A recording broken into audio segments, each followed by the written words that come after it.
Hey everyone, I have the next installment of my First Impressions series for you today, this time covering the much anticipated Battlefield 2042 beta. I have been looking forward to this beta all year, so let's not waste any time and jump right into this. The beta ran for 4 days, with the first 2 being exclusive to those who pre-ordered the game. I was super excited to play the early access, and actually got up a couple hours before work to sneak in a few rounds. My initial reaction to the game was a little mixed, I won't lie, but once I got back to the game and could put some real time into assessing how I felt about it, I found there are some things I really like about the game, and a few things that raise some concerns. I will go over my initial reaction to the game and point out the things I liked first. Then I will talk about a few concerns I have, including a couple features that I hope are just missing from the beta and are coming at launch. When I first dropped in, I was able to choose between one of 4 available specialists, and could choose my overall loadout in a somewhat similar fashion as previous titles.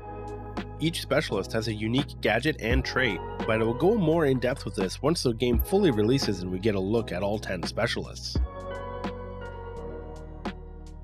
As I got used to the game and fought to get my settings to a somewhat comfortable configuration, I really started to enjoy the faster paced movement and gunplay, and I couldn't help but feel tons of nostalgia towards Battlefield 4. Although if anything, this is like Battlefield 4 on steroids. If I were to choose one word to describe 2042, it would be chaos. Massive swarms of players moving back and forth amongst the objectives, with vehicles providing cover and support along the way, all adding to that classic Battlefield mix. Not to mention the tornado and rocket events. The rocket event is a welcome piece of immersion, as both outcomes are a sight to be seen. The tornado was awesome to say the least, really adding to the chaos since most players dropped everything and ran towards it. It only made an appearance for me 2 or 3 times throughout the beta, and while it was fun, I do have a couple of concerns that I will address later on in the video. Vehicle warfare is back in a big way in 2042. With 128 player lobbies, DICE has really cranked up the number of airborne vehicles on the map, making for some intense aerial battles. I was surprised, however, to see a maximum of 2 tanks per team, and had expected to see more on this massive map. 2042 also marks the return of my personal favorite vehicle, offering a couple helicopter options for each faction, which are an absolute blast to fly once you get the hang of the somewhat strange controls. Back as a soldier, I thought the plus menu was neat, and I could see it coming in handy in certain situations, but it has its drawbacks. Lastly, I really like the vehicle call-in menu, which allows you to call in a vehicle from anywhere on the map. You can also use it to call in a robodog known as a ranger, which I was surprised to see was smart enough to navigate his way up these stairs. Now for my concerns with 2042. There really aren't many, to be honest, and I won't address all the bugs and weird shenanigans I ran into during the beta because, well, it is a beta after all, and these things are to be expected.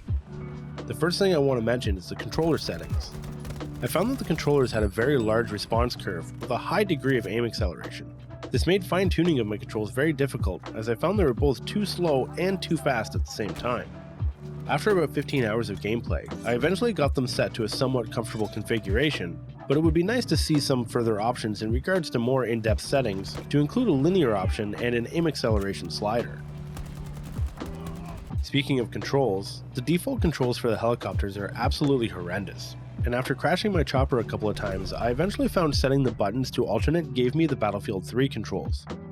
There was no specific helicopter sensitivity in the settings, and I found the dead zone for the choppers was massive. You would have to move the stick almost halfway before getting a response. The next thing on my list of concerns is the visibility for 2 reasons.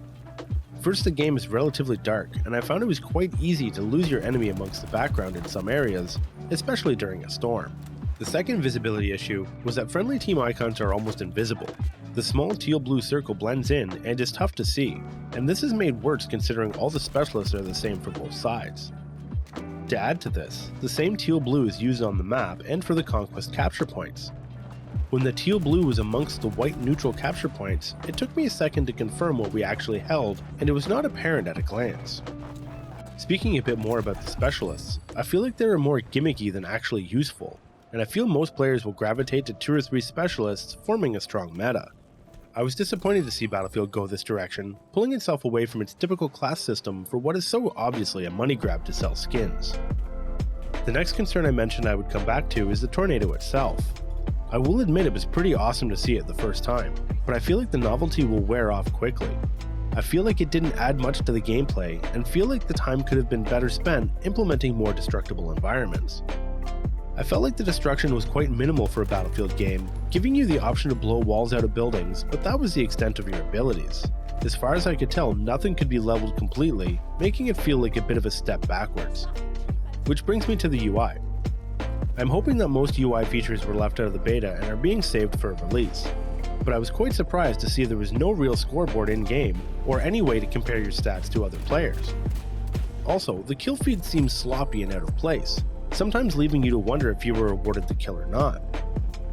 The plus system is neat, but I also see this as becoming old fast, unless you're able to swap out what you have available in the plus menu between games. I really hope this is not the full extent of the gun customization in the game. Fingers crossed they were just giving us a taste and there are a wide variety of attachments to choose from in the full release. I was also disappointed to see that one of our usual gadgets had been replaced with the Specialist gadget, making you have to choose between having explosives to help deal with those pesky vehicles, or carrying ammo or health.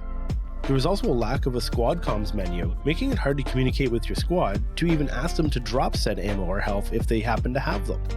This brings me to my next concern. Holy empty magazines, Batman. I found the problem I ran into the most was that I just did not know where to replenish my ammo reserves. The odd time I would come across a player dropped ammo crate, but most games players would opt to have the explosives. You were able to retrieve small amounts of ammo from fallen enemies, but it was a very small quantity. It would be nice to see some ammo caches added around the map at objectives. My final concern is surrounding the AI. As I expected, for the most part they seem to just cause a distraction while real players get the drop on you. I only ran into the AI a couple of times while playing the beta, but I instantly felt like it took away from the experience.